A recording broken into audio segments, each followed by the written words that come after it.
Cool. I got 3 thumbs up already. Great. All right. Hey guys, how you doing? It's 8 o'clock and we are ready to do our second Dependent Independent live stream, which we do on 8 p.m. every Wednesday night.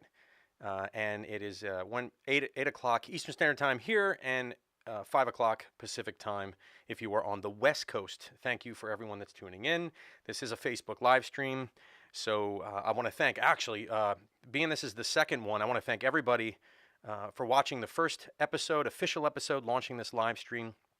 This is a brand new venture of mine. I'm very excited to do this. And because this is the Dependent Independent, we're here to help you. So the goal of this show, and these shows not only post on my Facebook page at Nick Goblish, I'm Nick Goblish, the host, but we also post these on YouTube for perpetuity so you can watch them as you deem fit. Now, the whole purpose of this venture is to bring you tips and tricks to make podcasting easier.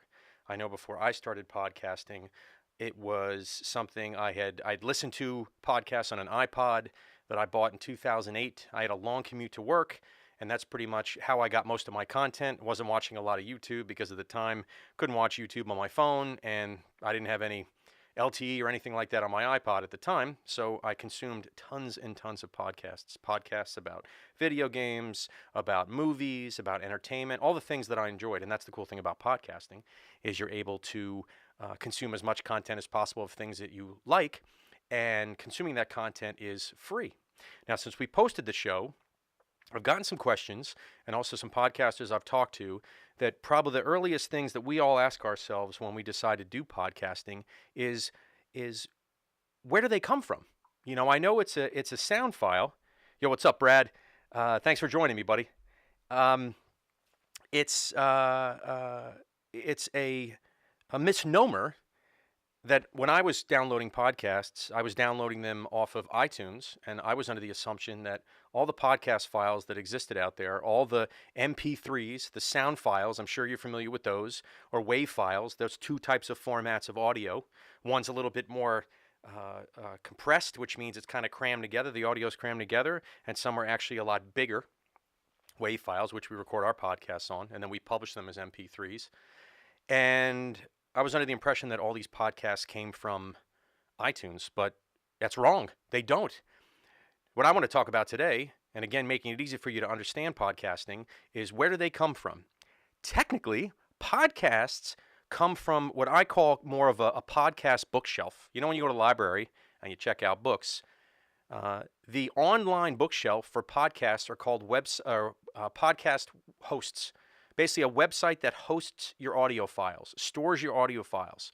And I wanted to go through 3 questions that at least I had when I started podcasting that I needed to find out. And I'm sure some of you potential podcasters and solopreneurs that want to use podcasting to promote your brand, that I think I want to answer first before I start diving in some of the really nitty gritty about recording audio into a microphone like this, or any microphone for that matter, getting it on online so it gets published. So I came up with 3 questions I want to tackle.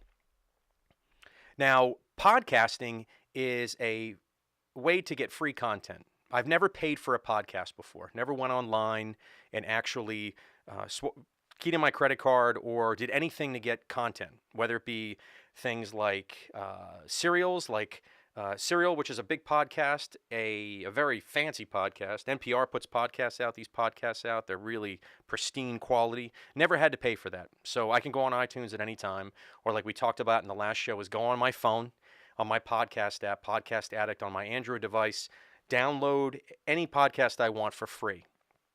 Now, you're thinking, well, if I could download a podcast for free, shouldn't it obviously is free to put it out there? Well, in order to do it right, it is not free. It is not free. There is a small incremental cost that you may pay per month, per year. So does it cost anything to publish my podcast? Yes, it does. It absolutely does. Now, I host my podcast on a page called Libsyn.com, which is liberatedsyndicate.com. And I'm going to talk about 2 hosts. This really isn't a show about comparing 2 hosts. It's just want to really talk about the one I use, but there also are alternatives. So when I started podcasting, I looked out and tried to find a host that I could afford. Obviously, I didn't want to break the bank, and I wanted to get the most out of it. But obviously, You know, it's not having to do anything. You've got to spend a little bit of money. I know we're going to talk about on this show, in this series, about making podcasting easier, but I want to talk about making minimal investments to get the most bang for your buck. But on the Libsyn website, and I pulled it up here to kind of give you an idea, or at least what a host site looks like. This is Libsyn.com. Now, if you look there, usually when you go on any podcast hosting site, the first thing they're going to tell you is they want to get you in, so they want to tell you what it costs. Now, Libsyn.com starts their main plans at $5 per month. And for that $5 per month, you actually get packages. They have tiered packages. And sometimes you can pay as little as $5 a month. You can pay as little as $30 a month, all depending on the package you get. Now, that's pretty much the nominal piece of what a podcast costs to publish, but you pretty much want to know what you're getting. Now, I talked about looking at the website host, podcast host, as a bookshelf, and you want to get the most for your dollar. So the bigger the bookshelf, the more podcasts you can put on the web. And the way it works at Libsyn, let me get this over here. Now, the way it works at Libsyn is for instance, I go on and I pay for a specific size of a bookshelf. So for $20 a month, I pay for a bookshelf of a specific amount of memory, and that's how podcast hosts work. It's about how much data you put on the podcast site. Now, it's kind of like your cell phone bill, right? You pay a specific amount of money for the amount of bandwidth or data that comes on and off your phone. So you're really talking about gigabytes, megabytes, all those things. But obviously, the more money you spend, the bigger the bookshelf. Now, I only publish 2 shows right now a month on Libsyn.com. So I only need a very small package. So I pay $20 a month. There's been times when I've actually spent or actually published more shows in a month. Not only did I do my 2 episodes, which post at 9 a.m., the Dependent Independent podcast, every other Thursday. And we got a new show posting tomorrow. It's going to be pretty good. I enjoyed recording it with Clay Groves from the Fish Nerds podcast. And then I used to do mini-sodes to fill in the gaps. So that was 4 shows a month. Now, the hour-long shows, the full episodes, obviously that's a lot of memory. And the half shows were a little bit. So with all that, basically 3 hours, I was able to keep it under $20. And it's under the memory, the package that Libsyn offers. Let me see. This is the question I got. How much content can I post? Technically, you can post as much content as you want, but there's a price to it. So the way Libsyn works is anytime I exceed or I think I'm going to exceed more, I spend a little bit more that month to make the bookshelf bigger. But if I post a little bit, I can make it smaller, and you can pay by the month or you can pay by the year. Now, the unfortunate thing with Libsyn is you're paying for that bookshelf every month, and the cool thing is you have to stay within that bookshelf, those shelves, and how many shows you put out. And if you decide to go over, you can make it bigger. But at the end of every month, the way it works, which is pretty sweet, on the first of every month and in the first, it shrinks and deletes all the data off that bookshelf. It doesn't delete your shows, but what it basically does is give you all that room again. So I had my podcast hosted on a site prior to coming on Libsyn that you paid a specific amount per month and your bookshelf stayed one size and that's it, and never cleared itself to make more room. So if you had like, your bookshelf was this big, and once you started filling up that bookshelf, the moment that you wanted to do another show, you had to buy another bookshelf. So I had to get out of that. I didn't really like that deal. So Libsyn, the way they do it is you pay for the package that will allow you to put the amount of shows you want to do per month. If you want to do 2 shows a week, obviously you'd get a bigger package because you pay a little bit more for it. So that's Libsyn.com. Now, a friend of mine, a podcaster friend of mine, Dave Steele, although I'm only on Libsyn and I can only tell you about this other site, I don't recommend them. They're called Podomatic. I know some folks that are on them. I think their customer service is terrible. That's the other thing, too. You're a customer, and they're providing you a service. So make sure when you do pick your podcast host that you check their customer service page, what they provide, because you're putting yourself out there. You're putting content. You want it to be housed somewhere, and you want it to be taken care of. And if there's any issues, something doesn't post, you don't understand how something works, you want to be able to call somebody and have them actually give you some feedback and advice. I think they were great just simply porting my podcast from my former host into Libsyn.com. So that's how much content can I post? You can post as much as you want, but like the question before, it's going to cost you something. Now, if I can go, let's see. Because we're doing this in real time on Facebook Live. And again, this will post on YouTube too. So for those folks that miss it, you'll be able to watch this once we get this on. We probably post them about, well, now that I just started this, it takes me about 2 days. But in anything, just like podcasting, the more you do it, the faster and better you get at it. So most likely, as more and more I do this, these will post immediately at 9 o'clock, just like our podcasts do on Thursday mornings. Now I want to show you, let's see. I want to get to another website that hosts podcasts called Podbean. Now, I know some folks that work for Podbean. They're amazing. My friend Jen Crawford works for them. I'm thinking of switching, and my friend Dave Steele, a podcaster friend of mine, he's been on my podcast before. He hosts a Dungeons and Dragons podcast called the Quest for Magic and Steel. He plays tabletop games with his family. It's an unbelievable show. I'll put the link to his show in either the show notes of this live stream, maybe in the comments on Facebook, and make sure it's on YouTube. But he just recently started working with Podbean. Now, the difference between Podbean and Libsyn, which he tells me, is, remember how I said Libsyn, you actually pay for a bookshelf, and then for a specific amount of money that fits a specific amount of shows, and then at the beginning of every month it deletes, and then you could fill the bookshelf up again, deletes, you can fill the bookshelf up again. But if you put more out there, you're going to have to pay for a bigger bookshelf every month. Hey Dave, what's up, buddy? Dave's chiming in too. Jess is here as well. Jess Brandis from the Drinks with Jess podcast. So Dave tells me that Podbean, the cool thing about their platform is they have unlimited storage, and you can pay depending on the services you get rather than the storage. And we're going to talk a little bit more in the last question about the type of services you can get from a website that hosts your podcast. So I want to make sure I get this on there. So we're going to find Podbean here. And now we're going to share it. So Podbean, again, they want to get you in, so they put their prices right away. When you do pay for a podcast host, you can be billed per month. You can pay out all up front. Usually when you pay for the year, you get a discount. But my friend David actually went and paid it the full year where you get unlimited access. So he produces not only a podcast, but also does a radio drama that I've done some voiceover work with my son, which is great. I can't wait till he publishes the next show. And that's a lot of shows. He gets a lot of shows on the web, so he doesn't want to limit himself and pay anything more. So he paid a flat annual fee, and according to Podbean, you get unlimited audio for these packages when you pay per month. There are services you get with that, but as far as knowing that you want to be confident that when you're producing content and putting it out on the web so it can be published, you want to make sure that you're not suddenly have a great idea, great content, and you're limited, or your pocketbook's hurt because you have to pay out more money just so you can get an extra show out.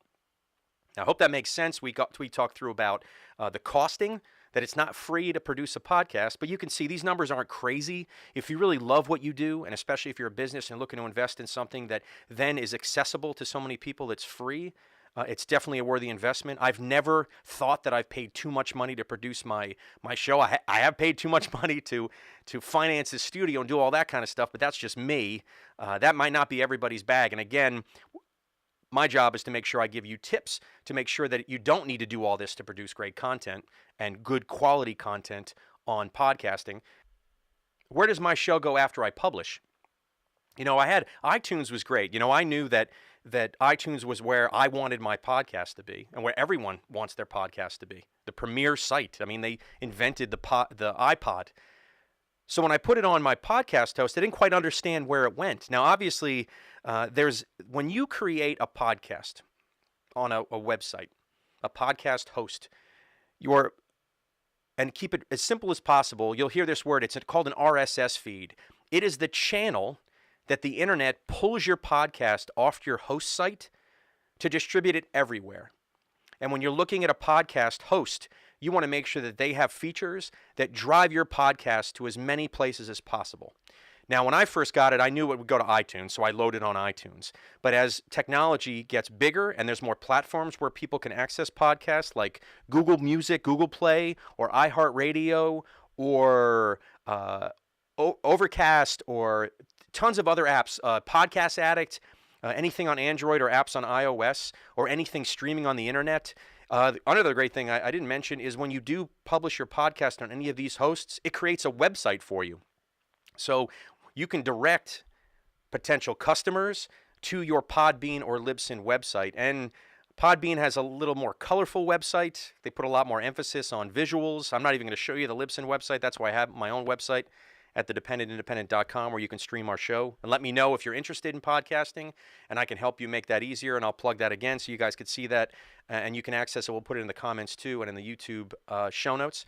But it's as simple as this. When you get a podcast online and you consistently publish it and make all the settings specific to post where you want to post, and they keep adding it every time a feature comes out or a new application where someone could listen to something, gain content through their ears, they always add it to the features. At least Libsyn does it. I'm not quite sure how Podbean does it. I don't know, Dave, if you want to chime in on how that works.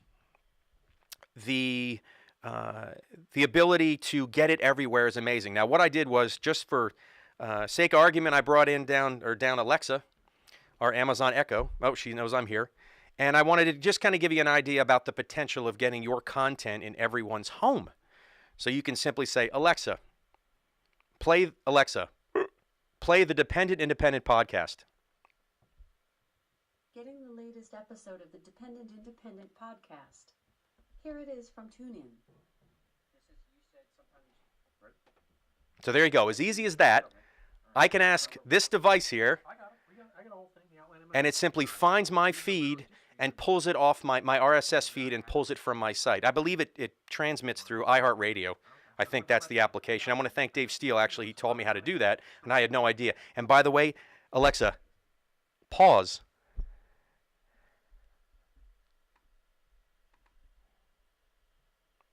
Ooh, I wasn't even on camera.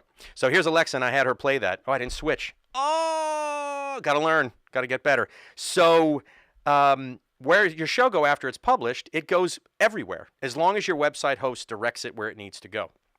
You can even ask this device here, Alexa, and what she'll do is just simply by asking, will you play the name of a podcast, I can say, Alexa, play A Quest for Magic and Steel. Alexa, play A Quest for Magic and Steel. Oh, she's broken. Oh, thanks. See, thanks, Lou. Lou Hastings, podcaster friend of mine. He asked his Alexa, and basically she played my podcast too. It's pretty cool. Make sure you check when you do get into a podcast host and you manipulate some of the settings, you can set those destinations. If you are interested in building your own podcast and you want to learn how to make it easier, I have tons of information I've learned the last 3.5 years, and I'm still learning, still teaching myself, which is great. And I want to pass that over to you. I want to help you out. So go to thedependentindependent.com, and you can fill our little contact info in there. Give me your name, your email address, and I'll make sure that I reach out to you, and we can put a package together to help you build your own podcast. Again, it can be something very simple, a small recorder, even something on your iPhone of getting those sound files onto a podcast host. Oh, and if you have one of these, an Alexa, Dave says, Alexa, play a podcast, A Quest for Magic and Steel. Alexa, she's stubborn, play a podcast, A Quest for Magic and Steel. Oh, she doesn't like you, Dave. I'm sorry, buddy. That's the way it could work. Thanks, Dave. Dave Steele. Thank you very much, man, the host of A Quest for Magic and Steel. Thanks for the information from Podbean. I suggest you guys go online, do some research if you'd like, or reach out to me and I can help you do that. We can check out other podcast hosts if you're thinking of publishing your own podcast, but I'm here to make it easier for you, give you tips and tricks during this show to show you that it's not as scary as you might think. It's definitely not as scary as you might think, as long as you know that there are solutions to get your content, what's up here, or information about your business on a podcast that you can publish online on a podcast host, that just by tweaking a few settings and paying a small amount of money a month, you can shoot it to iTunes and virtually every podcast app everywhere. My podcast is downloaded in Asia, Canada, and Europe, just simply for putting it in one place. Thank you guys for joining me. Hey, I want to thank you guys for joining me on the Facebook Live. Thank you very much, Lou. I'm glad I could help. Again, this is the best thing, and we're going to talk a little bit more on future shows about getting past the idea of doing something out of your comfort zone. I know this is very new to me, and I'm glad I can do this. I'm only going to get better as I do this. I really appreciate all the feedback I got on the Facebook Live. This show posts not only on Facebook on my personal page, but I'll share it on the Dependent Independent production page, our podcast page on Facebook, and this will also be on the Dependent Independent Podcast YouTube channel, where you can watch these shows as we save them as fast as I can get them up there. You can see videos that I've done, some videos I've done either on my own or with co-hosts of the show, and you can also listen to those podcasts every other week that post at 9 a.m. on Thursday. I want to thank you guys for joining me on the web. I want to thank everyone for joining me watching this right now. Again, thedependentindependent.com. Help me help you make your podcast dreams come true and make it easier. Most importantly, make it easier if you're someone who's a creative and has a passion, who wants to create content and put it in podcast form so people can listen. And if you're a solopreneur who has the desire to expand your brand by using audio to do that, I can help you with that. So make sure you do that. Hey, thanks, Lou, or Dave. You're awesome. Thanks, guys. You guys enjoy yourselves. Thanks for watching. We'll see you next week at 8 o'clock Eastern Time, 5 p.m. Pacific Time. Follow me. Tell your friends. Nick Goblish. Follow my Facebook page so you guys can tune in. Thanks, guys, and enjoy your night.